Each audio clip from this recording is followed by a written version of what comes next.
అర్జునుడు రథం మీద వెనకాల ఉన్నాడు. ఈయన సారథిగా బండి తెచ్చాడు. సరే రథాన్ని ఆపాడు.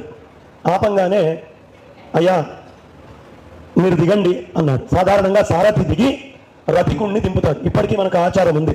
డ్రైవర్ అయిపోగానే ఆపి దిగొచ్చి తలుపు తీస్తాడు. ఇది సంప్రదాయం అశ్వవిద్యలో. సో రథికుడిగా ఈయన నిల్చొని ఉన్నాడు. బావా దిగు అన్నాడు అర్జునుడిని. వద్దు బావా, మర్యాద కాదు, ముందు నువ్వు దిగు అన్నాడు. కాదు కాదు నువ్వు దిగు అన్నాడు కొంచెం స్వరం పెంచి స్వామి. వద్దు బావా నువ్వు దిగు అన్నాడు అర్జునుడు. ఒళ్ళు మండిపోయింది కృష్ణుడికి. దిగుతావా దిగవా అని పెద్దగా అరిచి తిట్టాడు. భయపడి దిగాడండి.